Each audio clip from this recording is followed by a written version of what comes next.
So welcome. I'm Sue Landay. This is Show and Share from Trainer's Warehouse, and we're joined today by Lenn Millbower. So Len and I have been chatting for the past few minutes and realized that our history together probably goes back to 2000. So Len worked at Disney since 1985. I actually had my first Disney experience as a performer there in 1987. Wow. Um, and I was a clown for their Circus Fantasy event and went through some training. Uh, but Len has been a magician, a musician, a performer. He's run some of the attractions there. He's developed training. He's a trainer, a presenter, a consultant, and an author of like three books, and is helping us understand how to bring that Disney magic into our training. So, Len, take it away. Okay, well, thank you everybody for being here. I'm glad to be with you, and I'm particularly passionate about talking about this stuff.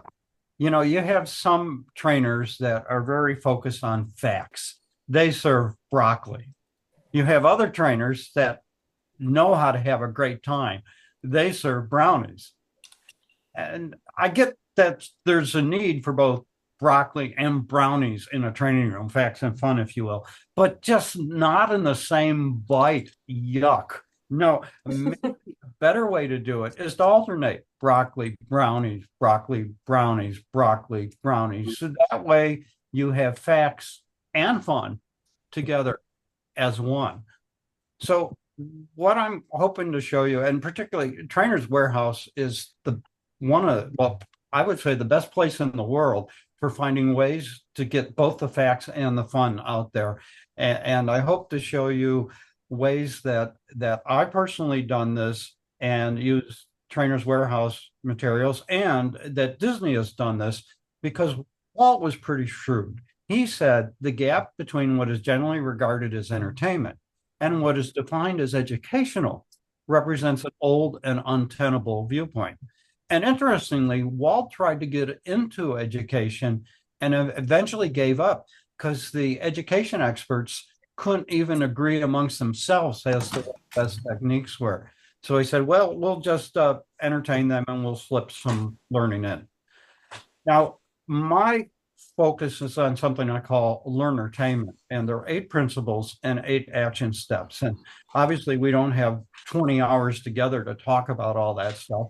So we're going to do a quick overview of 5 things: emotion, evoke emotion, layer learning, present in pictures, take in surroundings, and mix in music. So let's talk about those 5, and we'll start with emotion.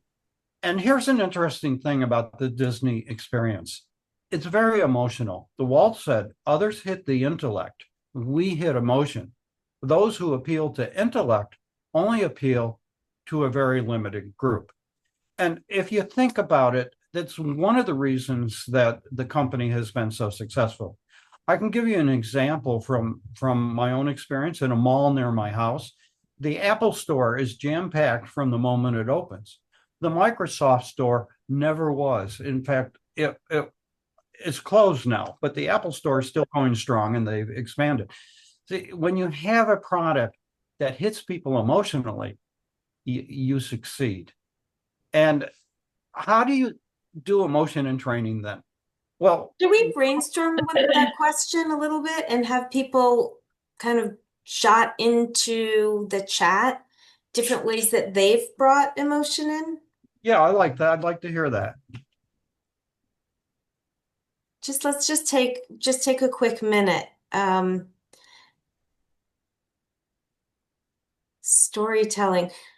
That's kind of the first one that comes to mind for me also is storytelling, but there are a lot of ways to evoke emotion, right? Yeah, Um, I'd like to say something about storytelling, and that is that there are 2 different kinds of storytelling stories you can tell. One is we used to do it this way. I think that kind of story is a waste of time because a trainee doesn't really care how you used to do it. They want to know how to do it now.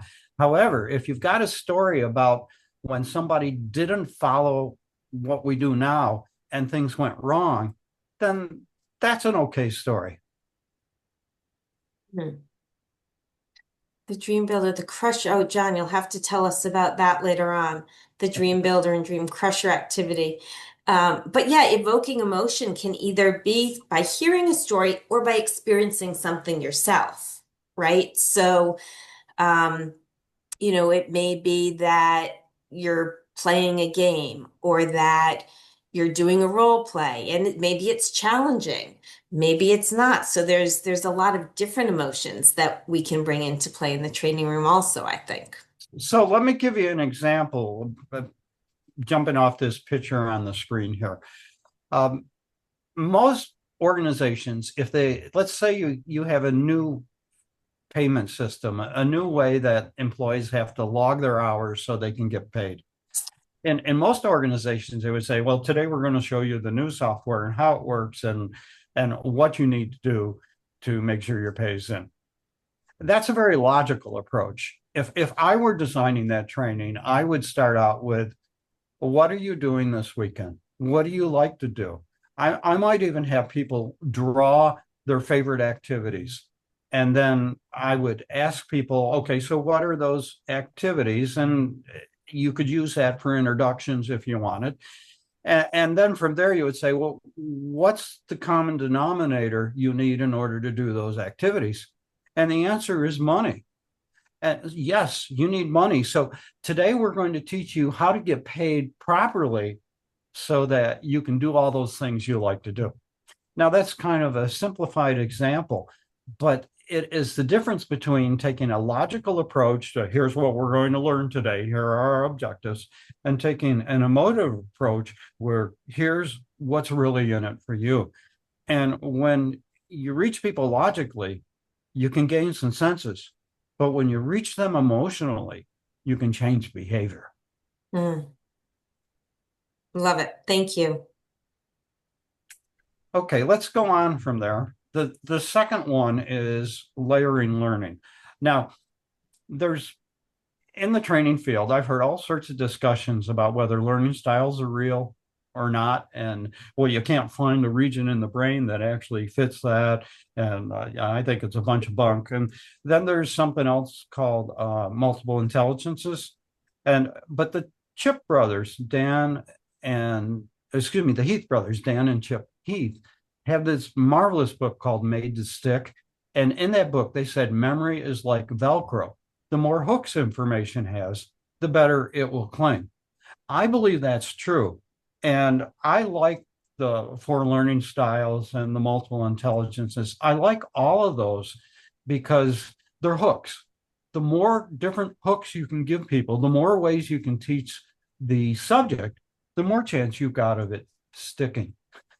Now, let's talk about, let me give you an example, an orientation program. I love this. This is from our friends at the Babylon Bee. Man, welcome to hell with Icebreaker Gang, which is usually how orientation programs are. Here's your locker, here's your keys, here's your laws, here's what can get you fired. I designed an orientation program for Epcot Entertainment, and then later brought that to Disney's Animal Kingdom, where I was on opening crew, and it was very different. And I'm going to take a minute just describing this orientation, and we're going to tell you in ways how we did multiple intelligences. So the things in white are the multiple intelligences. So when people came in, there was theme music, and it was the Rescuers, and the Rescuers cartoon from Disney had a song that about how they're helping people, and their mission is to save children. We started out with a self-assessment. Why are you here? I'd like you to draw your reason for being here. Then they shared why they're there and talked about that. Then we said, now, what are all those things? And they were able to identify that it was a mission. That's right, it's a mission. We have a mission here too.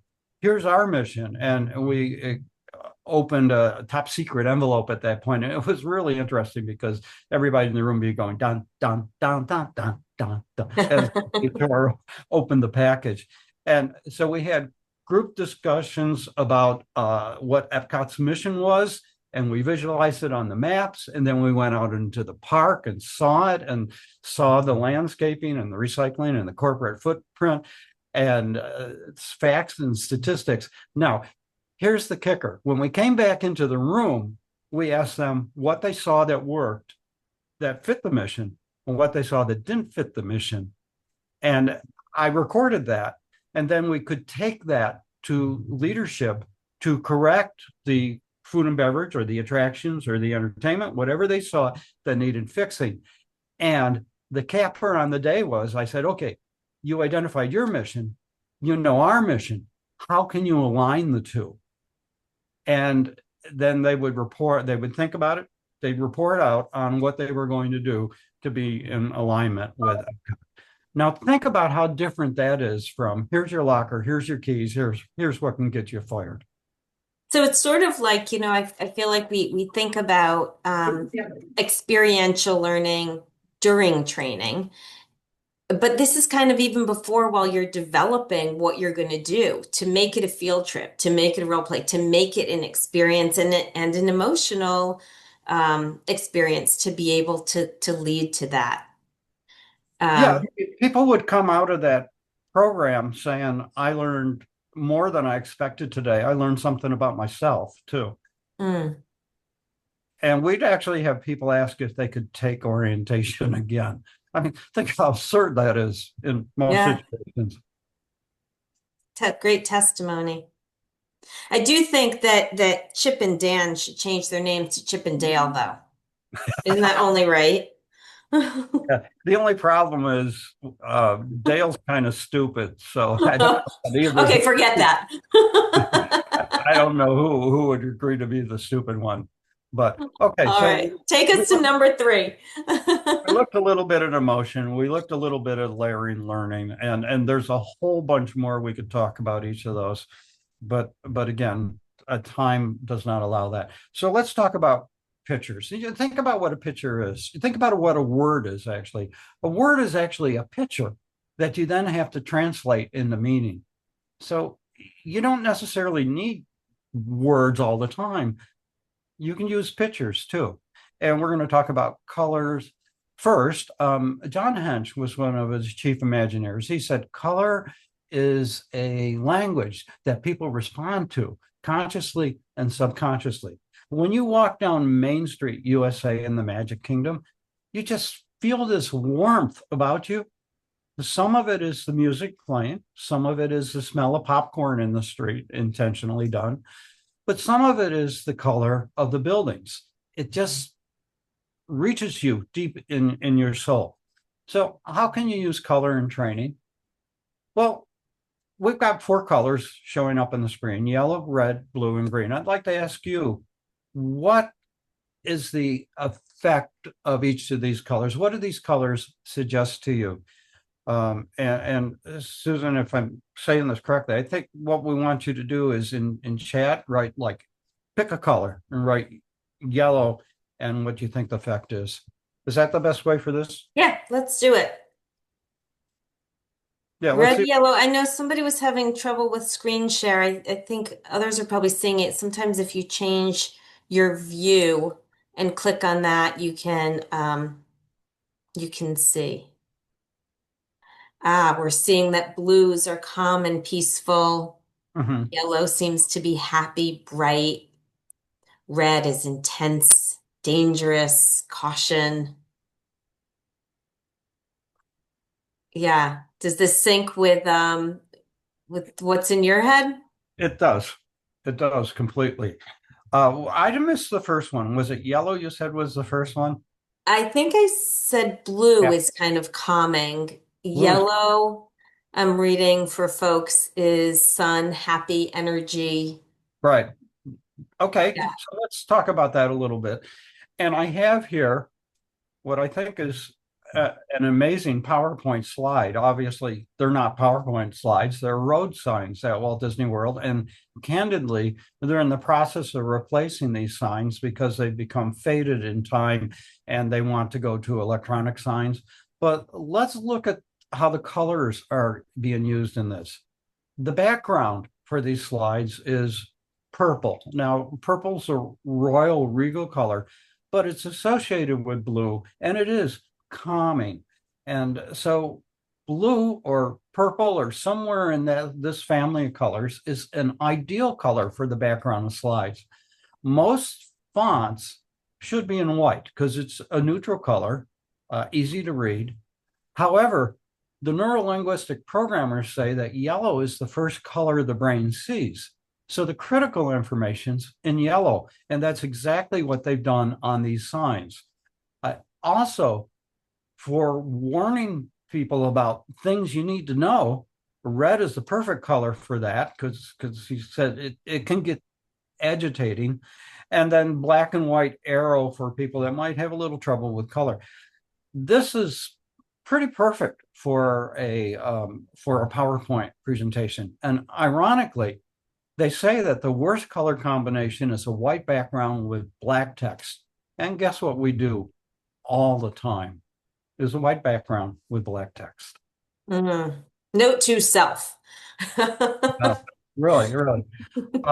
So let's talk to the next part of presenting in pictures, and that's using props. You can use props as visual aids, like to show people something they need to learn. You can frame the room. You can put the materials or the equipment they'll work with all around the room. You can hold a prop up to capture attention. You can use it for metaphors, and you can use it for people that fidget. So I've got a bunch of props here. What I'd like you to do is just pick a prop and tell us how you might use that prop. And if you use one regularly in your training, but you don't see it here, feel free to share Yeah, that by prop all as well. means. Yeah. Yes, Lisa, you make an interesting point though about the neurodiversity. Noted. It is. It's Yeah. often forgotten about too. We talk a lot about diversity, but we tend to not focus on diversity in learning. Hmm.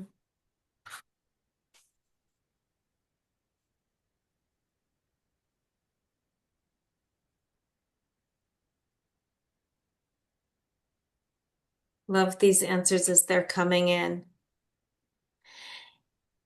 There's a piece of me as I think about props, and I think you guys probably know my background. I was a Ringling Clown for a year or so, which is what brought me to Disney early in my career.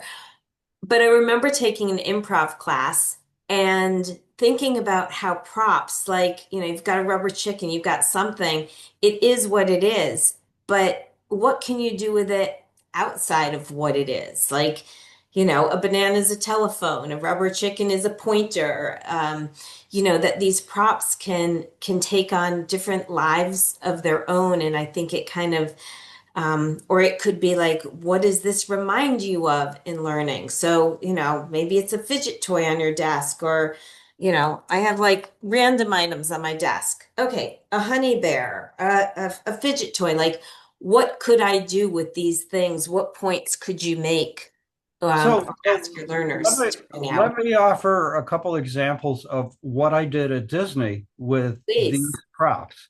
You see the koosh ball down in the lower right? We had because our subject matter experts for electricity, the Disney way, for the technicians, wanted to talk about how electric current and Tulsa and it was way too much. We had a hour-long lecture that we whittled down to a 10-minute activity, and the activity was on how electric current works. And what we did was we had everybody in a circle, and each one had a koosh ball, and they passed the koosh ball to the next person, and that meant that next person had to pass their koosh ball, and the next one passed their koosh ball, and that's how electrical current works. We were able to demonstrate it could have been a half hour in 5 minutes tossing koosh balls around the room. But talk about the one also with the ball and Oh the yeah, the ball. rooms. One of the things I was tasked with was third shift custodial, writing the training program for the third shift guys. Now, they're not going to sit in a classroom. They're working midnight to 8 a.m. or some such thing like that. These are the guys that are hosing down the Magic Kingdom after everybody's left. So, but they did need an opening activity to introduce themselves to each other. And they each had a broom because of what they do.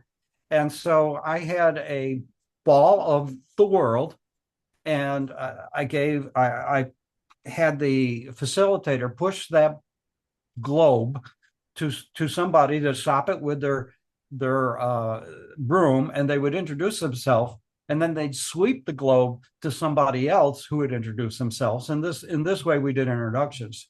Why was that an interesting activity? Because their job was sweeping the world. So fun. And I So, saw other ideas for the World Ball also of introductions and tossing and the creativity that we're sharing with each other and that you can bring is inspiring. so allow me to show one more. You see the invisible dog to the lower left. Now these days I've seen that, but back when I used it, it was pretty unusual. The food and beverage folks had something called FIFO, first in, first out, FIFO. And so one facilitator to be talking about the principles of FIFO, of food, first in, first out. And the other facilitator will walk into the room with the invisible dog. Here, FIFO, here, FIFO, and just walk through the room and leave. It was a way of getting people to remember FIFO. Love it. All right. And Bonita cracked up. I saw that. Me too. All right. Keeping an eye on time. We have two more, right? Okay, all this being said, the one thing I learned was to control the environment. Now, he's got theme parks, but you have an environment too. Imagine people are coming into your training room and this is what they see on the door, all those fingerprints. By the way, that was my hotel room. It's makes you wonder, was the toilet clean? And this is an example from a veterinarian. And if you look at these notes closely, they're all curled up and they're from 2 years ago. Does that mean that nobody's liked them for the last 2 years, or they're doing a lousy job now? And this is a well-known national restaurant chain. This is what you look at when you pick up your pizza. Think about your training room. When they come into your training room, what are they looking at? Because they're going to look away from you. You want them to see pristine.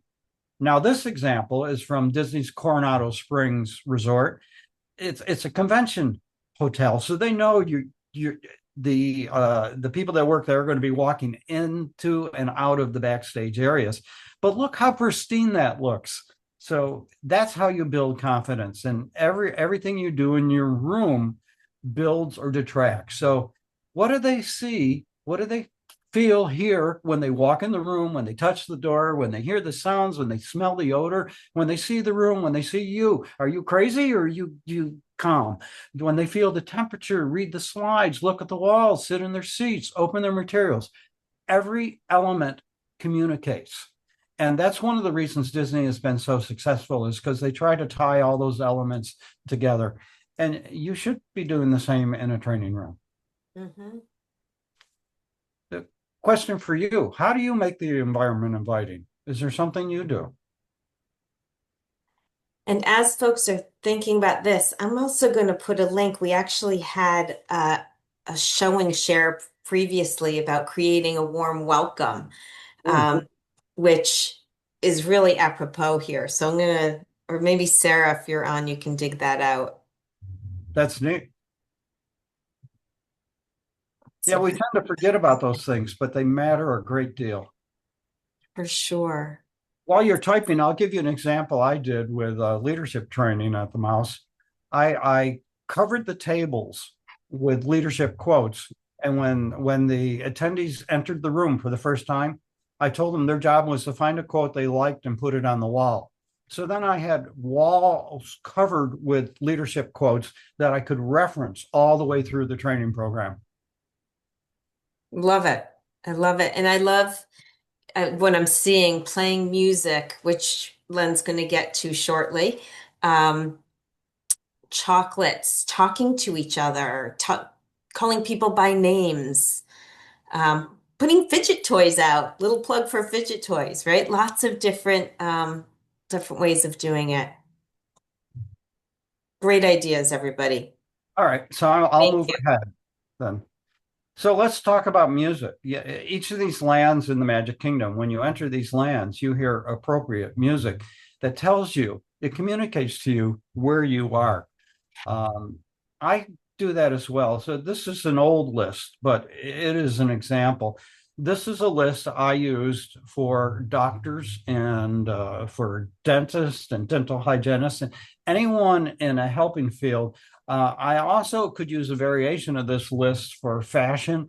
But you think about a convention of doctors when they're coming into the room. Bend me, shape me. I got you, so I feel good. I want a new drug. Shake your booty. You can't touch this because it hurts. You know.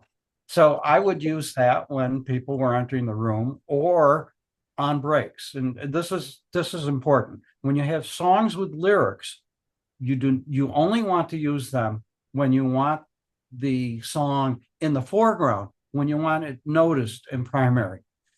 And what kind of songs do you use? Well, if any of you are musicians, bear with me. I'm simplifying this. You've got major keys and minor keys. Major key music, you can tell is happy, it's positive, it's optimistic. A lot of the rock stuff is major key music. And that's the kind of stuff you use when people are coming into a room or on break. However, there are times where you want people to have conversations with each other and not hear what the other table's saying, and you want to help their brains think. So those are songs without lyrics, and that's when it's in the background, unnoticed and secondary. And for that, you use minor key music. Now, what is minor key music? Well, if you listen to a piece of music and it's a bit slower, it's sad, it's reflective, it's thoughtful, that's ideal music for when people are talking to each other so that they're not hearing what the next table's saying, and it's helping their brains work. Uh, Happily, there are royalty-free uh, um, recordings out there. Options is a word I was struggling for. My own royalty-free music game show themes for trainers has just what you would think it would be. Things that sound like Jeopardy or Who Wants to Be a Millionaire or a courtroom. But then there's a site called freepd.com. Kevin MacLeod, I don't know why he does this, but this guy posts tons of music at that website, and it's free to use. Free. And you can use that for background stuff, for moods. And then of course Trainer's Warehouse has a CD like mine. It's free to use once you've purchased it. You don't have to worry about royalties. And the nice thing about the Trainer's Warehouse CD is it has tracks about like welcome to the meeting, it's time to take a break, thank you for being here, we've got to say goodbye now, it's so sad. So these three places can give you music you can use. Now they won't give you can't touch this in some of those pop songs. You have to get the rights for those. But this is perfect stuff to help move your training along. And there's something about music that just captures people and makes things better. For instance, this Susan, you should probably explain this Game Show Pro. I will. I have one other question for you, and I realize that we're just about at the half hour. Hopefully folks can stay on. If not, please know we will have a recording of this. Quick question for you though, going back to your slide about using music, not just to set a tone before training, but during learning. While, you did talk about that it can drown out other groups. Is there brain science, or are you familiar with any of the data that talks about how people learn better with music? Is that a thing? There is, and it's still in its infancy. I can tell you from my Disney experience that music establishes the mood in every area and every location of its parks. So I'm very inclined for it. And I've had great success having people talk to each other in groups with music playing in the background, Mm, yeah. because it's kind of like when you turn a TV on and you turn the sound off, people can't, they got to turn the sound on. So the music provides that kind of cover noise while people work. Uh, Hmm.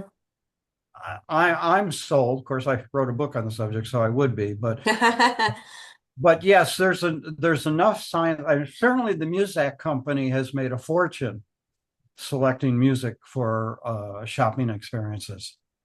Yeah, and just to speak to the a couple of the products that you have on the screen right now, Game Show Pro, and spinners and stuff like that, it's those things bring energy, but part of the energy is like the intro tune or the announcing teams, getting people riled up and clapping, and that sound and energy is built into a game show like Game Show Pro, which you see here.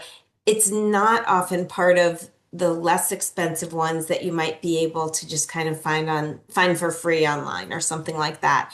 So yes, Game Show Pro is on sale right now, but it does have a hefty price tag. But you kind of get what you pay for. You get that energy, and it's very well done. Okay, I'm going to move on because we're coming to the finish line here. Those are the five: evoke emotion, layer learning, present in pictures, stage your surroundings, and mix in music. I'd like to close by asking you two questions. Question number one: is your training so good that you would give a ticket to somebody you respected and admired to come and attend your training? If your answer is no, then what are you going to do about it? Just something to think about there. And Good as far question. as next steps, things I can help you with, well, there's a list of stuff on the screen. Susan, let me turn it back to you. Thank you, first of all.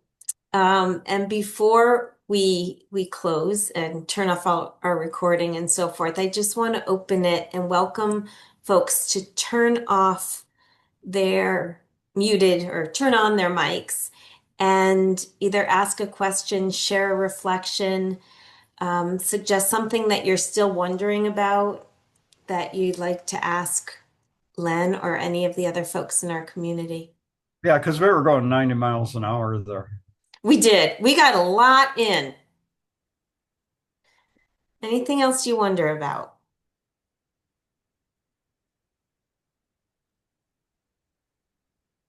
Mario? Yeah, Yeah. I think with the frequency of trainings, response of the people and everything, I think sometimes I get like flat on my emotion transmission and feelings and everything, and this was a refresh of what we should always consider and do, because when we get into the park, we're great Disney fans. Me and my family, we try to go every 3 to 4 years. We live in South Mexico, so it's a little hard for us, but we have gone several times, and every time when we get in there, after we pass this sign saying that you enter the world of imagination and everything, I think that's the same thing that we should transmit when people are in front of us in a training session. uh, Yeah, yeah. But let me offer this example. The people that are performing on Broadway do that show at least once a night, and sometimes there's matinees. So they're doing 6, 7, 8 performances a week, and they have to be on and fresh and deliver the emotion every time. And how do they do that? They totally sink into the content and the character. And I would suggest that what we do is no different. I mean, Hmm. that's how we should do it. Yeah. Yeah, we are facilitators, but there are so many in our community that have background as performers or, you know, just recognizing, as I wrote in the chat, that our energy is contagious. So whatever we're emitting is it flows through the room, both positively and negatively, right? Very true. Yeah. Absolutely true. Thank you, Mario. Any other thoughts or things you wonder about that you'd like to share? All right. Well, Len, let me say a big thank you to you. Thank you for being here with us. And I know you have some final words for us as well. Yes, the last thing I'll say, hopefully I'll see you in the park sometime. Hopefully your trainees will want to attend your sessions again because they're so good. And if any of that is true, then I only have one thing to say, and that is inspired by the words of a former boss of mine. See you soon. There we go. All right.